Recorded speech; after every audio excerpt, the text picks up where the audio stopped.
नमस्कार। आज का टॉपिक है हमने आज का टॉपिक है उपग्रह का कक्षीय वेग एवं परिक्रमण काल। तो उपग्रह का जो कक्षीय वेग वो क्या होता है और उसका परिक्रमण काल क्या होता है। तो जब किसी उपग्रह को हम अंतरिक्ष में पलायन वेग से स्थापित करते हैं या उसको उसके कक्षा में स्थापित करते हैं, तो वो उस कक्षा में जिस वेग से किसी भी ग्रह के चारों तरफ गति करता है या अपने कक्षा में जिस वेग से गति करता है उसे कक्षीय वेग कहते हैं। और उस एक परिक्रमा करने में जितना समय लेता है उसे परिक्रमण काल कहते हैं। तो यहाँ पर जैसे ये पृथ्वी है, तो इस पृथ्वी के केंद्र से इसकी त्रिज्या कैपिटल R है और हाइट h है।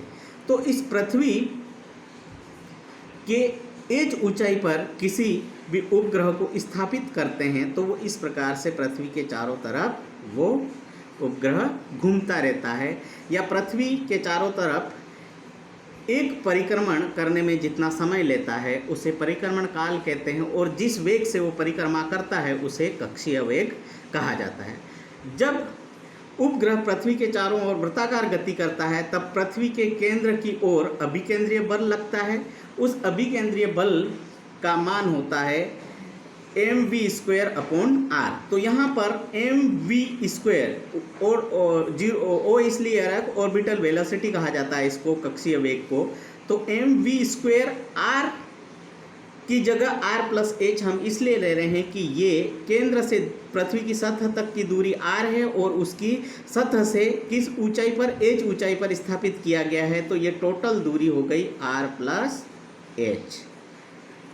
तो अभिकेंद्रीय बल क्या हो जाएगा, mv² r+h। अब पृथ्वी के द्वारा उपग्रह पर लग रहा गुरुत्वाकर्षण का बल का मान क्या होगा, gm capital M small m उपग्रह का द्रव्यमान अपॉन r+h का होल स्क्वायर।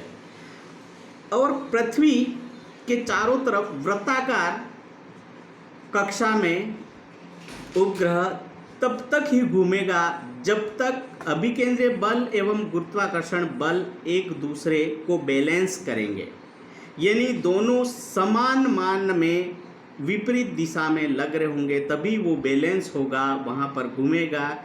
जब कभी भी इम्बैलेंस होते ही वो सर्पिलाकार आकृति बनाते हुए पृथ्वी के वायुमंडल में प्रवेश कर जाएगा।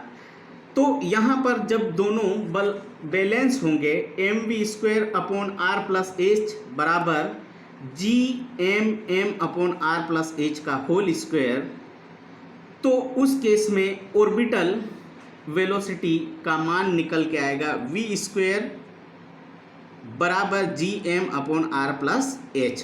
पृथ्वी तल पर हम जानते हैं कि gm बराबर gr² होता है, तो v0² बराबर gr²/r+h होगा। और v0 ऑर्बिटल वेलोसिटी का जो सूत्र होगा वो बराबर r/g √g/r+h होता है।